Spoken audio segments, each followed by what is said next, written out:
Hey, it's Nick again from Lost Nation Homestead, and today Ash and I are going to be making some handmade soap. So benefits of the melt and pour soap: it's easy, it's safe, you're not dealing with a caustic lye.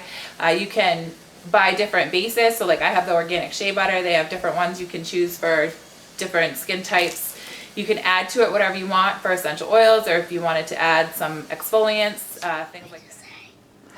All right, let's show them what we got to work with, right? So we've got our essential oils. You're gonna want to make sure you use therapeutic grade. I've got some poppy seeds. I'm gonna be putting that in my hand soap.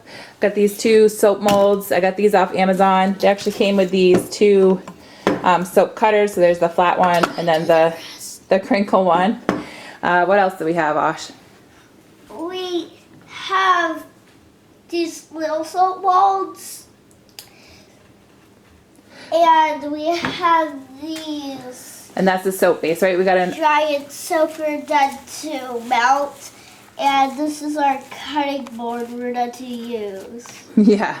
So we got organic shea butter soap base off Amazon. I'll put a link below to all the stuff that we're going to be using today. So the first thing we're going to do is get our soap base chopped up into about 1-inch cubes so we can melt it easily on the stove. So there's a couple reasons I'm making the melt and pour soap today. One is that it's easy, it's quick, and I can do it with the kids. I don't have to worry about lye. I've made regular traditional soap from lard a couple times. I did a huge batch a couple years ago. It actually lasted me like 2 years. I had the lard from a couple different pigs. I had gone to the butcher and got some.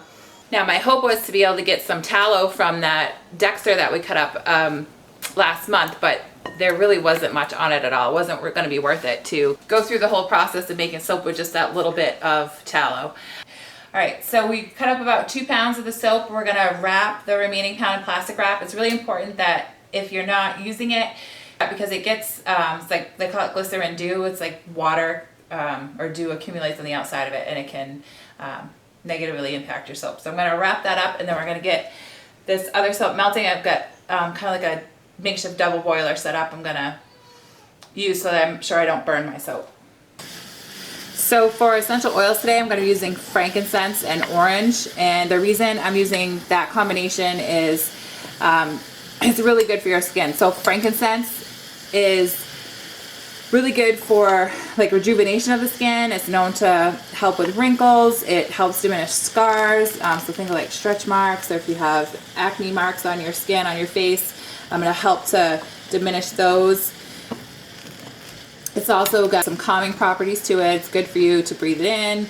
It's good for a lot of things. Frankincense is really, really good. There's a reason that was one of the gifts the wise men brought Jesus.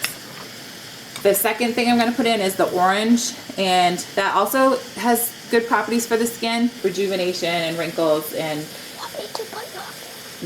and things like that. And it helps restore your natural radiance too, which the same with frankincense. Frankincense, it almost has like a warming effect. You get like a glow from. So one thing you want to make sure is that you don't overheat your soap. You don't want to burn it.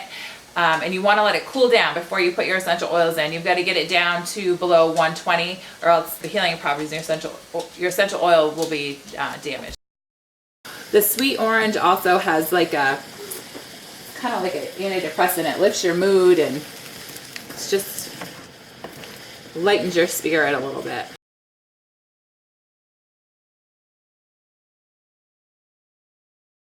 Something you want to avoid on your skin is antibacterial soap. Really not good for your skin. You've got good bacteria on your skin that you want to keep, and this soap is going to keep you clean and keep your skin healthy and moisturized. It's not going to dry your skin out. It's not harsh. There's good bacteria. You start using antibacterial soap and your body doesn't have the right balance of good and bad bacteria on your skin, because it kills the good bacteria too. The second kind of soap we made was a lemon poppy seed hand soap.